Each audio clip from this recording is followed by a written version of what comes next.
चलिए, पिछले क्लास में हम लोग बताए थे भारत के संविधान के बारे में, भारत के कॉन्स्टिट्यूशन के बारे में, कानून के बारे में, संविधान की परिभाषा बताए थे और लोकतंत्र का कितना स्तंभ होता है वो बताए थे, बेसिकली नॉलेज बता दिए थे। तो चलिए आज हम डिटेल से थोड़ा पढ़ते हैं, है ना।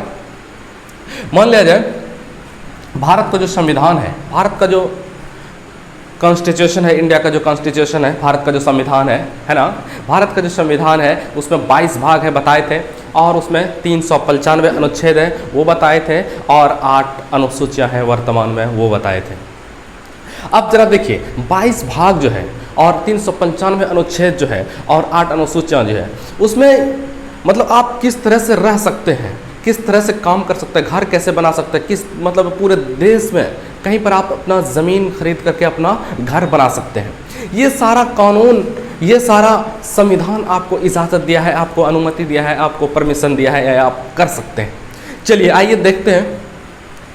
तो भारत का संविधान एक लचीला संविधान है। कैसा संविधान है? लचीला संविधान है और लिखित संविधान है। दुनिया में जितने भी देश हैं, देश का जो शासन चलता है ना, तो उस चलाने के दस्तावेज को संविधान कहते हैं। बताए थे दुनिया में जितनी भी देशें हैं, उन देश के शासन को कैसे चलाया जाएगा, उन दस्तावेज को, लिखित दस्तावेज या बगैर लिखित या मौखिक जैसा भी रहे, हर देश में लिखित संविधान नहीं होता, तो वैसा दस्तावेज को क्या कहेंगे? संविधान कहेंगे, कॉन्स्टिट्यूशन कहेंगे। क्लियर? कोई दिक्कत नहीं सर? ठीक। चलिए, इंडिया के संविधान में जो लिया गया ब्रिटेन से, वो विधि का शासन है। विधि का शासन का मतलब होता है, ब्रिटेन से जो लिया गया है विधि का शासन, विधि का शासन का मतलब होता है कानून का शासन, है ना, कानून का शासन। चलिए, विधि का शासन का मतलब होता है कानून का शासन। जैसे उत्तर कोरिया एक देश है ना, उत्तर कोरिया एक देश है, वहाँ तानाशाही ज़बरदस्त है, वहाँ लोकतंत्र नहीं है, वहाँ तानाशाही ज़बरदस्त है। तानाशाही का मतलब क्या हुआ? जैसे कि किंग जॉन है, तो उसका बेटा ही तानाशाह बनेगा, फिर उसका बेटा ही, फिर उसका बेटा ही, फिर उसका बेटा ही। और यहाँ इंडिया में क्या है? ऐसा नहीं है। मान लीजिए जब प्रधानमंत्री अगर नरेंद्र मोदी जी हैं, तो उसका बेटा प्रधानमंत्री नहीं बनेगा, जो चुने जाएंगे वो बनेगा। तो आगे हम लोग पढ़ेंगे। विधि का शासन का मतलब होता है कानून का शासन। यहाँ पर कानून का शासन है, यहाँ पर राज का शासन नहीं है, कानून का शासन है। किसका शासन है? कानून का शासन है। याद रहेगा, विधि का शासन, विधि का शासन का मतलब होता है कानून का शासन, विधि का शासन का मतलब होता है कानून का शासन। याद रहेगा, ब्रिटेन से लिया गया है विधि का शासन मतलब कानून का शासन। चलिए ठीक है। उसके बाद एकल नागरिकता। एकल नागरिकता का मतलब होता है, मान लीजिए आप इस देश में रहते हैं, है ना, अब आप दूसरे देश जाना चाहते हैं, इंग्लैंड जाना चाहते हैं, अमेरिका जाना चाहते हैं, और सऊदी अरब जाना चाहते हैं, या कोई भी देश, कुवैत जाना चाहते हैं, या फिर कहीं भी दुनिया के किसी भी मुल्क में जा सकते हैं आप। तो इंडिया की नागरिकता को आपको छोड़नी होगी। नागरिकता जब हम पढ़ाएंगे तो उसके बारे में हम डिटेल से बताएंगे कि नागरिकता कैसे मिली। एक वो जो जैसे कि हम लोग हैं, आप लोग हैं, तो ये क्या है? एक भारत का ऑटोमेटिक नागरिक है, मतलब कि आपके बाप दादा परदादा चरदादा जो भी है, तो ये मतलब थे यहाँ, तो इसीलिए आपको भारत की नागरिकता मिल गई। एक और जो कि मतलब देश से हैं, जैसे सोनिया गांधी जी है, उसको भारत की नागरिकता मिली है। तो मतलब इस तरह से दूसरे देश से जो इंडिया आते हैं तो उसको नागरिकता मिल जाती है। यहाँ का नागरिकता लेना चाहते हैं तो नागरिकता मिल जाती है। अगर हम लोग अगर दूसरे देश जाना चाहेंगे, इंग्लैंड जाना चाहेंगे, अमेरिका जाना चाहेंगे, फ्रांस जाना चाहेंगे, या कहीं भी जाना चाहेंगे, तो यहाँ की नागरिकता को छोड़नी होगी। तो भारत का संविधान, भारत का कानून कहता है कि इंडिया का कानून, इंडिया का संविधान, भारत का कानून, भारत का संविधान कहता है कि अगर आप दूसरे देश जाना चाहते हैं तो आपको पहले भारत की नागरिकता छोड़नी होगी, उसके बाद आप दूसरे देश की नागरिकता ले सकते हैं। ये क्लियर हो गया। अब आइए द्विसदनीय व्यवस्था। द्विसदनीय व्यवस्था का मतलब होता है, भारत का कानून कहता है, भारत का संविधान कहता है कि इंडिया में 2 सदन होंगे। कौन कौन? एक उच्च सदन होगा और एक निम्न सदन, मतलब राज्यसभा सदन होगा और एक लोकसभा सदन। चलिए, ये हो गया तीसरा पॉइंट। अब चौथा कहता है विधि निर्माण प्रक्रिया।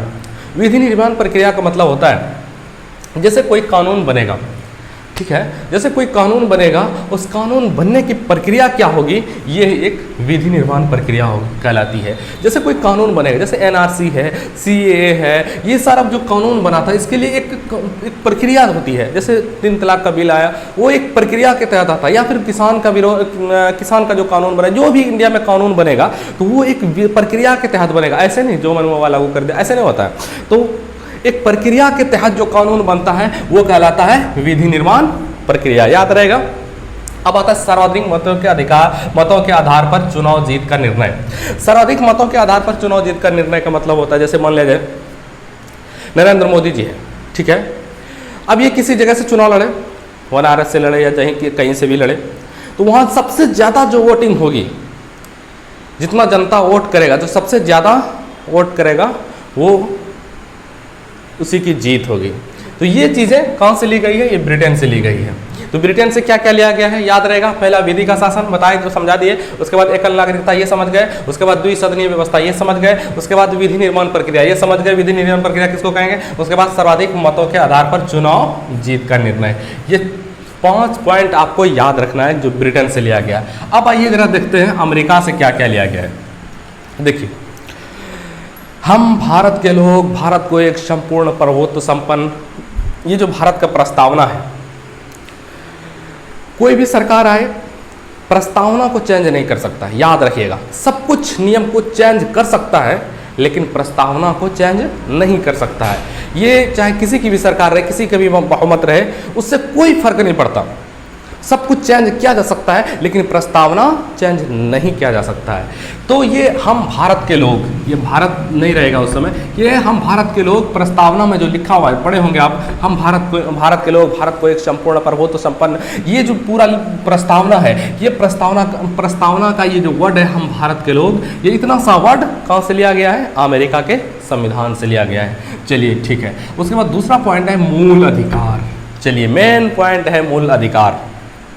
मूल अधिकार आपके मौलिक अधिकार क्या होंगे, ये संविधान के भाग 3 में बताए थे। भाग कितने होते हैं, 22। संविधान, भारत के कानून, भारत का संविधान भाग, इंडियन कॉन्स्टिट्यूशन, 22 भाग है, 22 पार्ट है और 395 आर्टिकल है, 395 अनुच्छेद है और 8 अनुसूचियां हैं अभी वर्तमान में। तो संविधान के भाग 3 को, भाग 3 में मूल अधिकारों की चर्चा है और यह 12 से 36 मूल अधिकारों की चर्चा की गई, 12 से 36 तक। और संविधान के भाग 3 को भारत का मैग्ना कार्टा कहा है। मैग्ना कार्टा के बारे में हम डिटेल से समझाएंगे अगले वीडियो में, ठीक है। उसके बाद प्रारंभ में भारत में मूल अधिकार 7 थे जब जिसमें संविधान लागू किया गया था, मतलब 26 जनवरी 1950 को जब संविधान लागू हुआ था उस समय 7 थे, लेकिन 1978 में 44वां संशोधन होता है और फिर वहाँ से संपत्ति के अधिकार को हटा करके क्या कर दिया, कानूनी अधिकार बनाया गया। संपत्ति के अधिकार को हटा करके कानूनी अधिकार बनाया गया। अब देखिए बात को समझिए।